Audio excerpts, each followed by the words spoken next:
Twitter bots are now saying, buy a gun if you use the N-word on social media. I kid you not.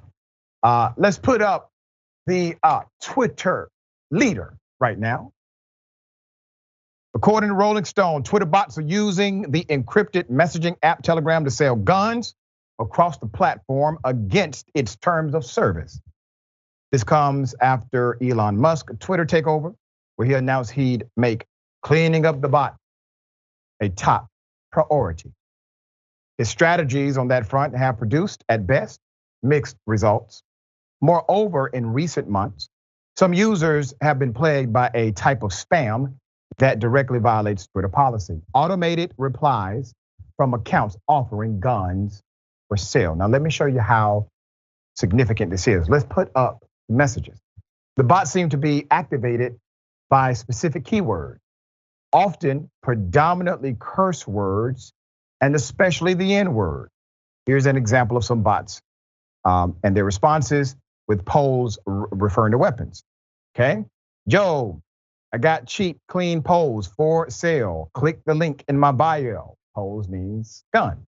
Okay. If you need, utilizing symbols.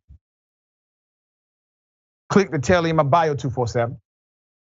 According to a criminal complaint made by U.S. Postal Inspector Joshua R. Leslie to the Department of Justice District in New Jersey, the U.S. Postal Inspection Service launched an undercover operation on Telegram to uncover drug sales such as heroin, but also found numerous channels for selling firearms.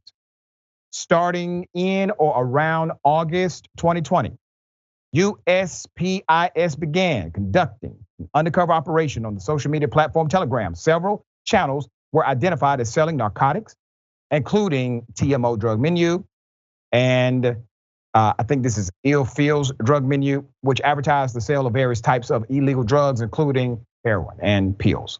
Law enforcement determined that Angelo Chavez was the administrator of the TMO drug menu and used to handle trap market official, and that the Philip Luevano was the administrator of the Feels drug menu. It used the handle, the illest. In addition to offering various drugs for sale, Chavez also advertised the sale of firearms on the Trap Market Official Telegram page. There's more. Let's put her up. Some like Lindsay Nichol, policy director of the Giffords Law Center to Prevent Gun Violence, have speculated that bots are being used by law enforcement. Yes, law enforcement to entrap citizens and especially target Black communities. Dr. Jen Goldbeck, a professor at the University of Maryland College of Information Studies, had this to say, and I quote, that the way the bots operate is not random at all. She adds that they're clearly programmed to respond to some, probably variations on the N-word in these cases. And though she says the idea that feds are behind the trend is not the worst theory, it doesn't ring true to Goldbeck. I've talked to plenty of FBI guys about this before, and Twitter bots seem beyond their normal set of skills. I do understand your position, Professor, but this is why it would be classified in a specialized department, because the average FBI agent would not be aware of how to do this, nor the programming mechanism that governs it. All right. Let's go to Dr. Liz. All right. However, Dr. Liz Rodwell, an assistant professor of digital media information and logistics technology at the University of Houston, says it's actually easy to produce these Twitter bots. And Dr. Kathleen Carley, a professor with the Institute for Software Research at Carnegie Mellon University, had this to say: there may be multiple motivations to sow dissension, to increase polarization, to encourage racial prejudice. All of these are achieved by these messages. Rolling Stone joined the Telegram channel the bots linked to and uncovered several messages promising sales of mostly semi-automatic Glock pistols for as low as $100, with pictures of US postal documents to confirm past deliveries. The sellers were claiming to have a gun shop in Virginia. The Telegram user advertised owning Beato's Gun Shop, a non-existent gun store, and copied the advertising of a real Bob's Gun Shop. Rolling Stone reached out to the owner, who was already aware of the Telegram user, and says it's totally a fake business and a phishing scam. He himself has been trying to shut it down to no avail. Policy Director Lindsay Nichols also pointed out a nefarious and much larger problem with Telegram.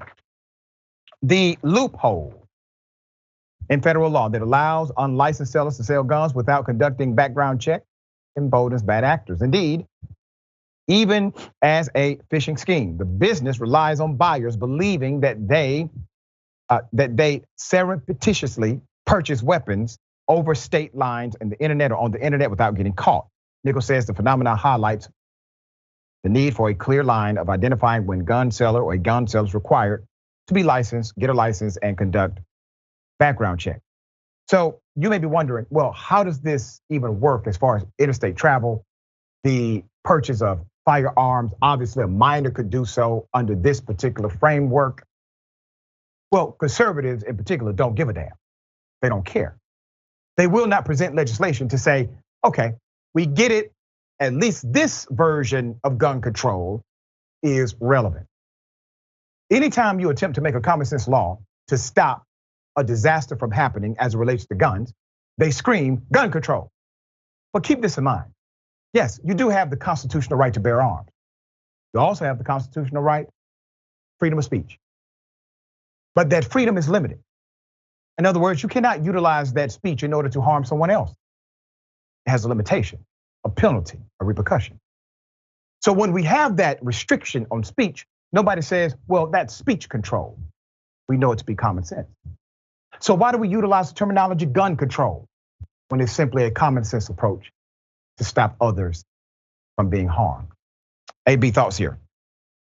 Yeah, my legal mind like clicked in really fast, right? Because it goes to show like where we're gonna go with litigation when it comes to bots and AI and stuff like that, because we're just giving them so much permission. Yep. And allowing them to almost it seemingly be free thinkers on the internet, right? And there's no way to prosecute or control this.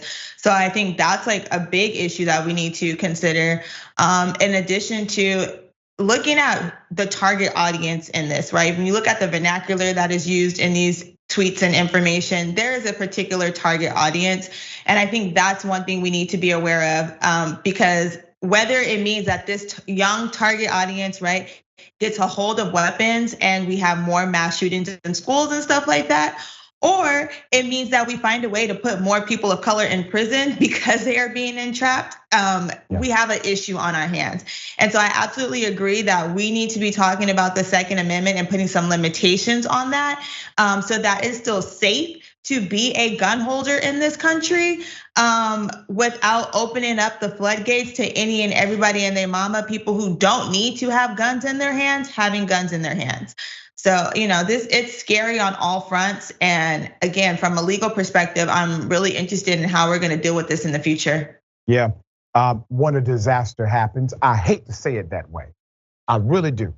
But they won't pay attention to this until something happens that connects back to this dynamic. You have an opportunity to solve it now.